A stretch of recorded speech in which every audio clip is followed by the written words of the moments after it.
നമുക്ക് പരീക്ഷാ ദിവസത്തെക്കാളും പേടി പരീക്ഷയുടെ തലേ ദിവസത്തെക്കുറിച്ച് ആലോചിച്ചായിരിക്കും പലപ്പോഴും. ആ രാത്രി നമ്മൾ എന്താണ് ചെയ്യുക? ഒരുപാട് പഠിക്കാനുണ്ട്. അത് എങ്ങനെ നോക്കിയാലും നമുക്ക് വേണ്ടത്ര രീതിയിൽ അത് ആവില്ല. അപ്പോൾ ഇതിന് കുറച്ച് ടെക്നിക്സുമായിട്ടാണ് ഞാൻ ഇന്ന് വന്നിട്ടുള്ളത്. Welcome to XandY learning YouTube channel. Okay, അപ്പോൾ ആദ്യമായിട്ട് നമ്മൾ മനസ്സിലാക്കേണ്ട കാര്യം, പരീക്ഷയുടെ തലേ ദിവസം നമുക്ക് എല്ലാം കൂടി പഠിക്കാനുള്ള ഒരു ദിവസമല്ല. ഓക്കെ, നമ്മൾ പരീക്ഷയ്ക്ക് സ്വാഭാവികമായിട്ടും മന്ത്സായിട്ട് നമ്മൾ പ്രിപ്പയർ ചെയ്യുന്നുണ്ട്.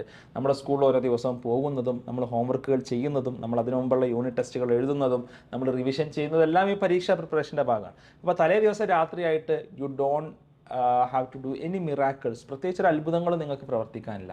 ഇവിടെ നമ്മൾ നിർബന്ധമായിട്ടും പാലിക്കേണ്ട കുറച്ച് കാര്യങ്ങളാണ് ഞാൻ പറയാൻ പോകുന്നത്. ഒന്ന്, നമ്മുടെ സ്റ്റഡി സ്പേസ് വെൽ ഓർഗനൈസ്ഡ് ആയിരിക്കണം. നമ്മളങ്ങോട്ട് കടന്നു ചെന്ന് നമ്മുടെ ടേബിളിൽ ഇരിക്കുമ്പോൾ തന്നെ എന്താണ് ഏതാണെന്ന് അറിയാത്ത ഒരവസ്ഥ ഉണ്ടാവരുത്.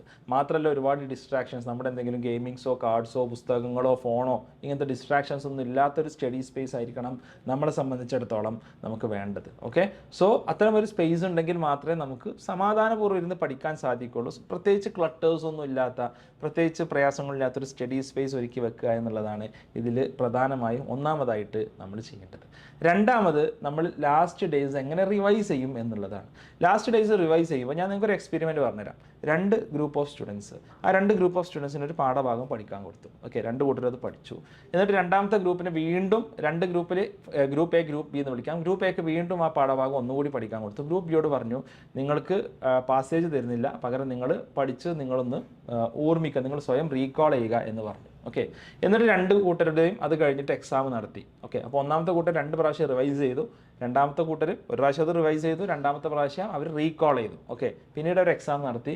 ഈ റീകോൾ ചെയ്ത കുട്ടികൾക്കാണ് 2 പ്രാവശ്യം റിവൈസ് ചെയ്തതിനേക്കാളും ബെറ്റർ മാർക്സ് ഉണ്ടായത്. അപ്പോൾ എന്താ കാരണം എന്ന് വെച്ചാൽ, നമ്മുടെ എക്സാം ഹാളിൽ എന്ത് നടക്കുന്നു, നമ്മളെ ടെസ്റ്റ് ചെയ്യുന്നു, നമ്മുടെ ബ്രെയിനിനെ ടെസ്റ്റ് ചെയ്യുന്നു. ആക്ച്വലി നമ്മൾ പുസ്തകം നോക്കി റിവൈസ് ചെയ്യുമ്പോൾ ആക്ച്വലി സംഭവിക്കുന്നത് നമ്മൾ റെക്കഗ്നീഷൻ മാത്രമാണ്. നമ്മൾ പുസ്തകം നോക്കുന്നു, നമ്മൾ വായിക്കുന്നു, ആ വായിക്കുന്ന കാര്യങ്ങൾ നമുക്ക് എന്ത് സംഭവിക്കുന്നു, നമ്മൾ ഇതെനിക്കറിയാം എന്നുള്ള തോന്നലുണ്ടാവുന്നു. എന്നാൽ ആക്ച്വലി എക്സാം ഹാളിൽ നടക്കുന്ന റീകോളിംഗ് ആണ്. ഈ റീകോളിംഗ് ആണ് ഈ രണ്ടാമത്തെ ഗ്രൂപ്പ് ഓഫ് സ്റ്റുഡൻസ് ചെയ്തത്, അല്ലേ? അപ്പോൾ നമ്മൾ തലേ ദിവസം ചെയ്യേണ്ട ഒരു കാര്യം റീകോളിംഗ് ആണ്. ഫോർ എക്സാമ്പിൾ, നമുക്ക് സോഷ്യൽ സയൻസ് എക്സാം ഉണ്ടെങ്കിൽ സോഷ്യൽ സയൻസ് ടെക്സ്റ്റ് ബുക്ക് 1 മുതൽ 10ാമത്തെ പാഠം വരെ മുഴുവനായിട്ട് വായിക്കുക എന്നുള്ളത് പോസിബിൾ അല്ല. Even not fully skimming through എന്നുള്ളത് പോലും പോസിബിൾ അല്ല. അപ്പോൾ നിങ്ങൾക്ക് ചെയ്തു നോക്കാവുന്ന കാര്യം, നിങ്ങൾ ട്രൈ ഔട്ട് ചെയ്ത് നോക്കുക. 1ാമത്തെ പാഠത്തിലെ ഓരോ ടോപ്പിക്കും എനിക്ക് എന്തറിയാം എന്നുള്ളത് നിങ്ങൾ സ്വയം പറഞ്ഞു നോക്കുക, അല്ലെങ്കിൽ ഒന്ന് സമ്മറൈസ് ചെയ്ത് എഴുതി നോക്കുക. ഓക്കെ, സമ്മറൈസ് ചെയ്യാൻ ചിലപ്പോൾ നമുക്ക് സമയം ഉണ്ടായിക്കൊള്ളുന്നില്ല. നമുക്ക് മേ ബി ടെക്സ്റ്റ് ബുക്കിലെ ഹെഡിങ്സ് എഴുതി വെച്ച് ഓരോ ഹെഡിങ്സിനെ കുറിച്ച് നിങ്ങൾക്ക് എന്തറിയാം എന്നുള്ളത് ജസ്റ്റ് നിങ്ങൾ പറഞ്ഞു നോക്കുക. ഓഫ് കോഴ്സ് നിങ്ങൾക്ക് അറിയാത്ത മേ ബി ഒരു 10% 20% ഭാഗം ഉണ്ടാവും, അത് മാത്രം നിങ്ങൾ ടെക്സ്റ്റ് ബുക്കിലോട്ട് നോക്കുക. അല്ലാതെ ടെക്സ്റ്റ് ബുക്ക് മുഴുവൻ വായിക്കേണ്ടതില്ല. ബാക്കി നിങ്ങളുടെ പഠനത്തെ നിങ്ങൾ ട്രസ്റ്റ് ചെയ്യുക. ഇത് മാത്രമാണ് നിങ്ങളെ സംബന്ധിച്ചിടത്തോളം ചെയ്യാനുള്ളത്. ഇപ്പോൾ മാത്സ് പോലത്തെ സബ്ജക്റ്റ് ആണെങ്കിലോ, ഫിസിക്സ് പോലത്തെ പ്രോബ്ലം ഓറിയൻറ്റഡ് ആയിട്ടുള്ള സബ്ജക്റ്റ് ആണെങ്കിലോ, ഇങ്ങനെ തിയറി കാണാതെ പഠിക്കുക, അല്ലെങ്കിൽ തിയറി അണ്ടർസ്റ്റാൻഡ് ചെയ്യുക എന്നുള്ളതിലപ്പുറം പ്രോബ്ലംസ് ചെയ്യേണ്ട സബ്ജക്റ്റാണ് നിങ്ങൾ ചെയ്യേണ്ടത്. മാത്സിൽ 50 പ്രോബ്ലം ഉണ്ടെങ്കിൽ ഒരു ചാപ്റ്റർ നിലപ്പോൾ 50 പ്രോബ്ലം ഉണ്ടാവും. ഇത് മുഴുവൻ നമുക്ക് ചെയ്യാൻ പറ്റുമോ? ഇല്ല. 1, 6, 11, 16, 21 ഇങ്ങനെ ഒരു ക്രമത്തിൽ ചെയ്യാം. ഇപ്പോൾ ഒരു 10 പ്രോബ്ലം, ഒരു 50 പ്രോബ്ലം ചാപ്റ്റർ ആണെങ്കിൽ 10 പ്രോബ്ലം നമുക്ക് ചെയ്യേണ്ടതുള്ളൂ. ഓക്കെ, അപ്പോൾ അതിൽ കുറേ മിക്സ് ആയിട്ട് വന്നിട്ടുണ്ടാവും, ചിലതൊക്കെ മിസ് ഔട്ടായി പോയിട്ടുണ്ടാവും. അതിനെക്കുറിച്ച് നിങ്ങൾ ടെൻഷൻ അടിക്കേണ്ട ആവശ്യമില്ല. സമയം ഉണ്ടെങ്കിൽ മേ ബി നിങ്ങൾക്ക് 2, 7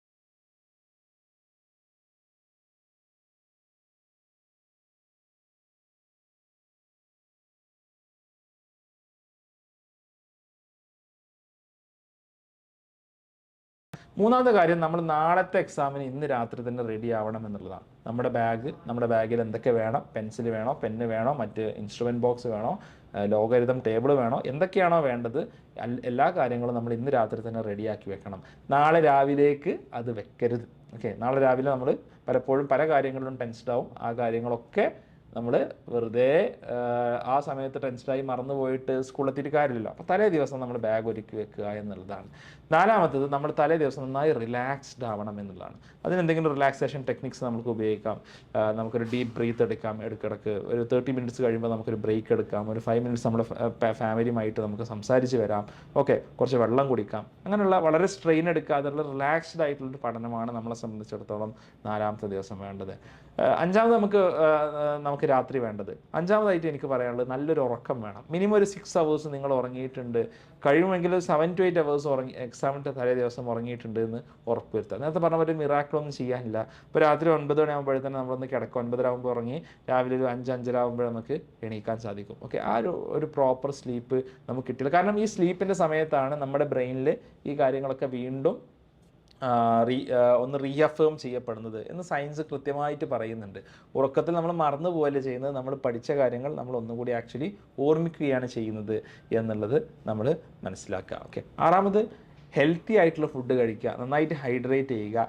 എന്തെങ്കിലും ഒരു പുറത്തുനിന്നുള്ള ഫുഡൊക്കെ നമ്മൾ എക്സാമിൻ്റെ സമയത്ത് നമ്മൾ ഒഴിവാക്കി, എല്ലാവർക്കും അറിയുന്ന കാര്യമാണ്. എന്തെങ്കിലും ഒരു കാര്യം അൺഹെൽത്തി ആയിട്ടുള്ള അൺഹൈജീനിക് ആയിട്ടുള്ള സംഭവം വന്നാൽ നമ്മുടെ എക്സാം മൊത്തം കൊളാവും, നമുക്ക് ബുദ്ധിമുട്ടായി മാറും. ഓക്കെ, അപ്പോൾ ഈ കാര്യം നമ്മളുണ്ടാവുക. ഏഴാമതായിട്ട് അവസാനമായിട്ട് നമ്മുടെ മെൻ്റലി നമ്മുടെ ഒരു സക്സസ് നമ്മൾ വിഷ്വലൈസ് ചെയ്യുക.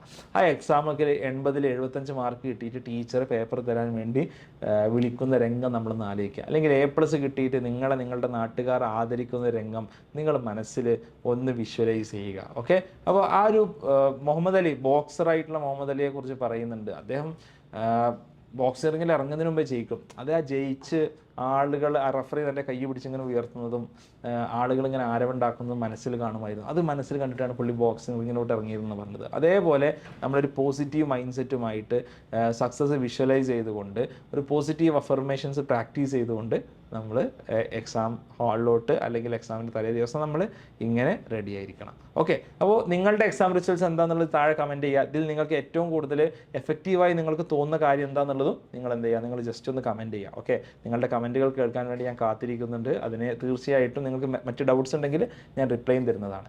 Okay, so thanks lot. എല്ലാവർക്കും എക്സാമിന് ഓൾ ദി ബെസ്റ്റ് പറഞ്ഞുകൊണ്ട് നിങ്ങളുടെ അജ്മൽ സാർ സൈൻ ഓഫ് ചെയ്യുന്നു. ബൈ.